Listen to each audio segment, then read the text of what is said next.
My parents called me worthless and kicked me out at 18. Yesterday, their company needed $5 million to survive, and I was the only one who could save them. Sign here, Dad said. I smiled and... The day I was kicked out, it was raining.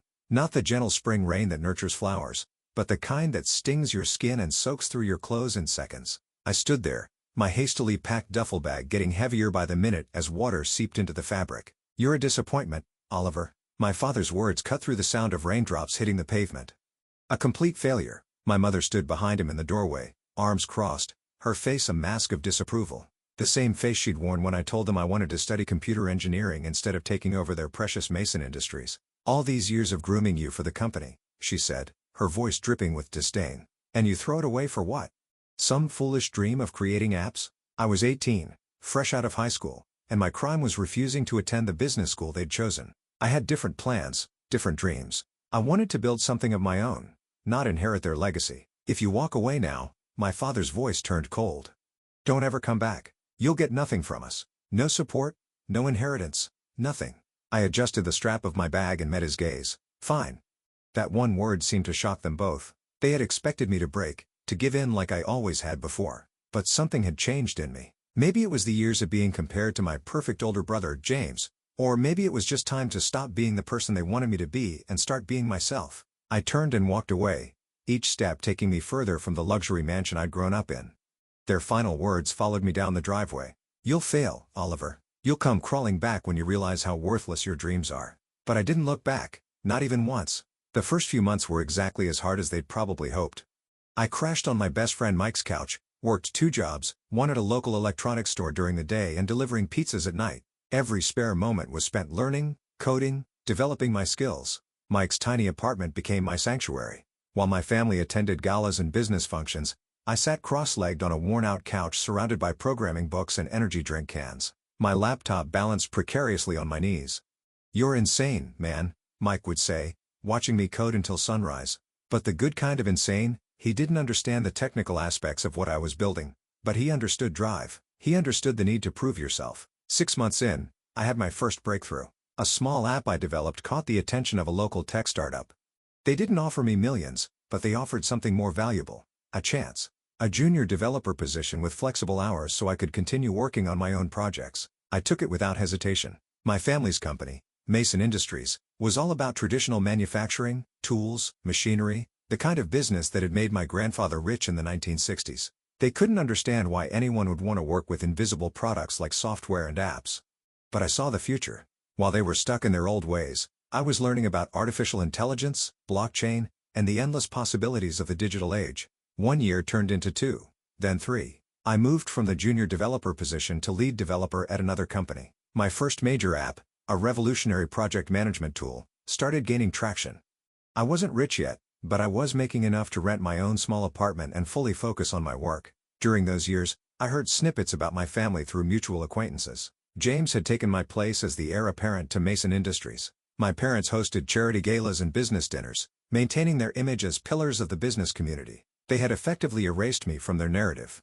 That was fine by me. I was building my own story. The turning point came 4 years after that rainy night. My project management app had evolved into something bigger, an entire suite of business tools powered by artificial intelligence. I called it Novatech Solutions. When the venture capital offers started coming in, I was ready. I had learned enough about business to know my worth. The first round of funding valued Novatech at $20 million. 6 months later, that value had tripled. I moved into a penthouse apartment in the city's tech district, but kept living relatively simply.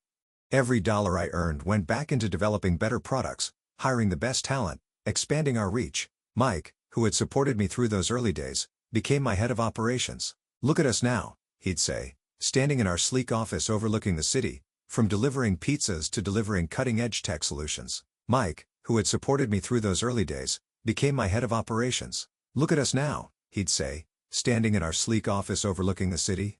From delivering pizzas to delivering cutting-edge tech solutions, I smiled at his comments, but never let success go to my head. I remember too well what it felt like to stand in the rain with nothing but a duffel bag and determination. Then came the day that changed everything. I was in my office reviewing potential acquisition targets, companies whose technology could enhance Novatech's capabilities. A familiar name caught my eye: Mason Industries.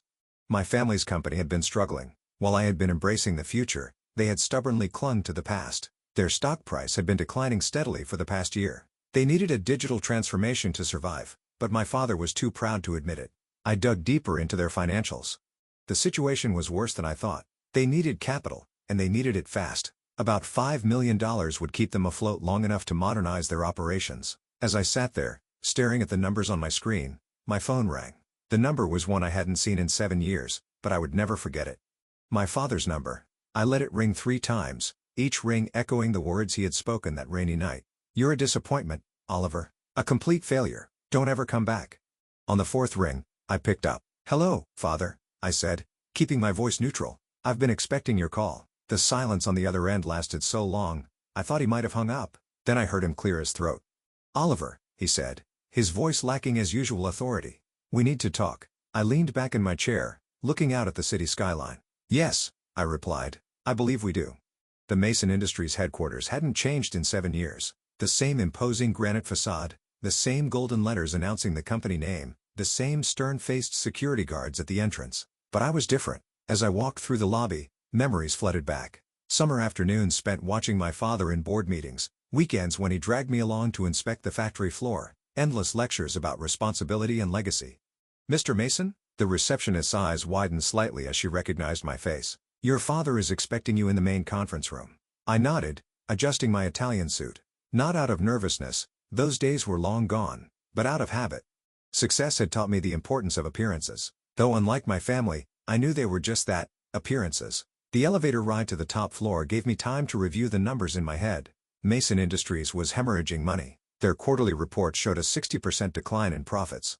Their stock had plummeted from $85 to $12 per share. They needed more than just capital. They needed a complete overhaul. The conference room doors opened to reveal a scene I couldn't have imagined 7 years ago. My father, the mighty Richard Mason, looked older, tired.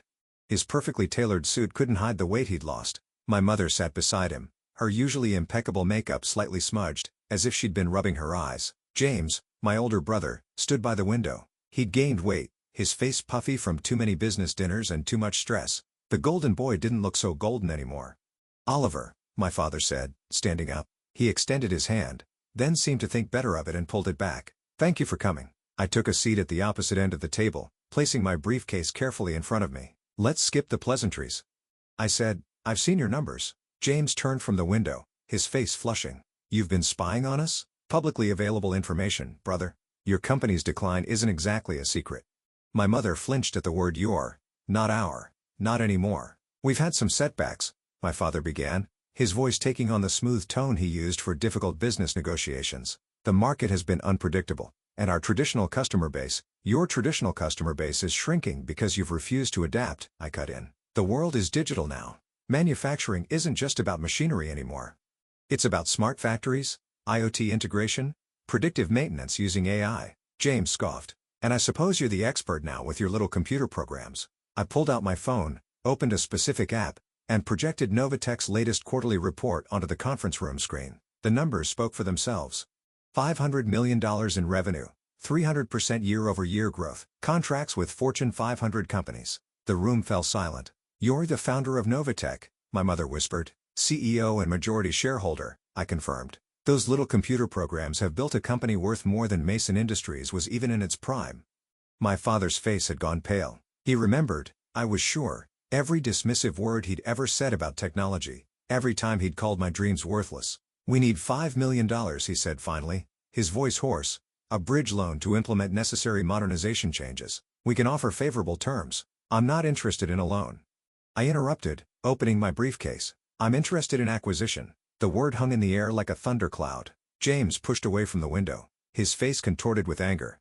"Acquisition? You want to buy us out? Your own family?" "Family?" I let out a quiet laugh. "Wasn't it you, James, who told everyone at your engagement party that you were an only child? That you'd never had a brother?" He took a step back, caught off guard that I knew about that. "Oliver," my mother began, her voice taking on the pleading tone she used to use when trying to make me study business textbooks instead of programming. "Surely, we can work something out.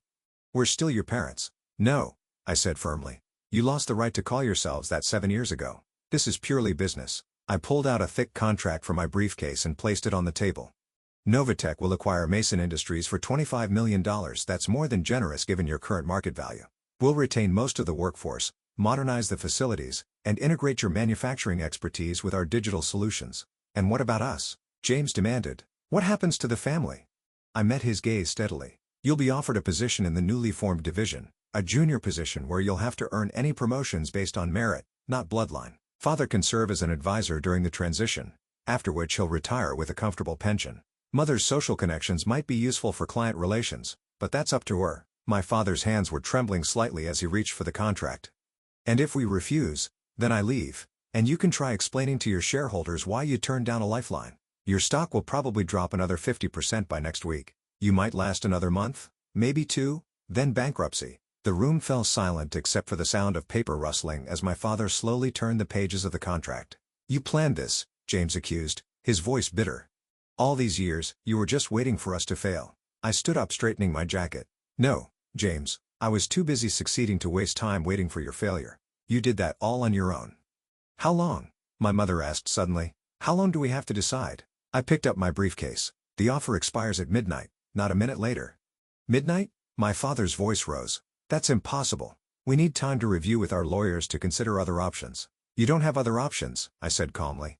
And you don't have time. 7 years ago, you gave me 5 minutes to decide my entire future. I'm giving you 12 hours. I'd say that's more than fair. I walked to the door, then paused.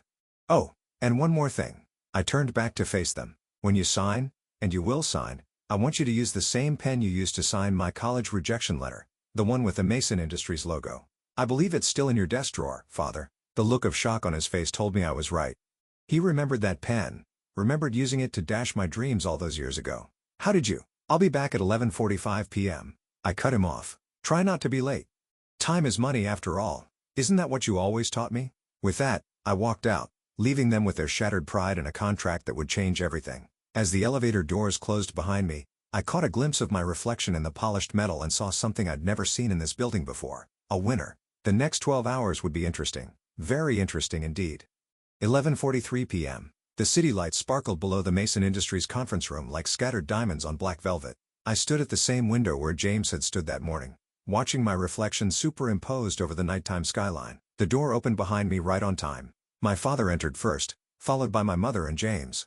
They looked exhausted, as if they'd aged years in just 12 hours. I noticed my father clutching a small leather case, the one he kept his prized pens in. The board has approved the acquisition, he said, his voice rough, unanimously. I turned slowly, taking in their defeated postures. I expected nothing less.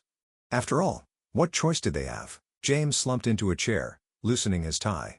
You've won, Oliver. Is that what you wanted to hear? No, I replied calmly. What I want to hear is the truth from all of you.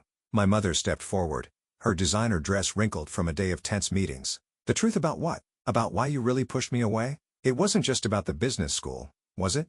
The silence that followed was heavy with unspoken words. Finally, my father sighed, suddenly looking every one of his 65. You were too much like him, he said quietly. Like your grandfather. That wasn't what I'd expected. Grandfather? The one who started Mason Industries. My father nodded, sinking into a chair. Harold Mason was a visionary. He saw the future coming before anyone else.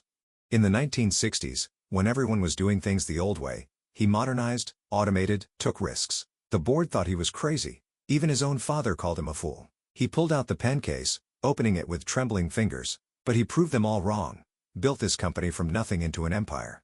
And you? He looked up at me. You have that same look in your eyes, that same drive. It terrified me. Because you're not like him, I finished, understanding dawning. You're a maintainer, not a builder. You wanted the company to stay exactly as it was when you inherited it. I wanted stability, he whispered. Safety. When you started talking about technology, about changing everything, I saw my father in you. And I remembered how scared I was every time he took another risk, launched another pincher. My mother touched his shoulder gently. We thought we were protecting you, Oliver. And James was more like your father. Cautious, reliable, boring, James interjected with a bitter laugh. That's what you mean, isn't it? I was the safe choice, the one who wouldn't rock the boat.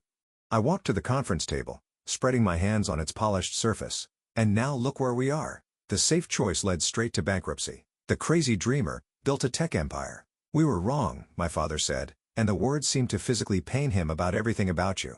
After all, I was Oliver Mason, the failure who succeeded, the reject who returned victorious, The son who surpassed his father's dreams by daring to dream his own. And this was just the beginning.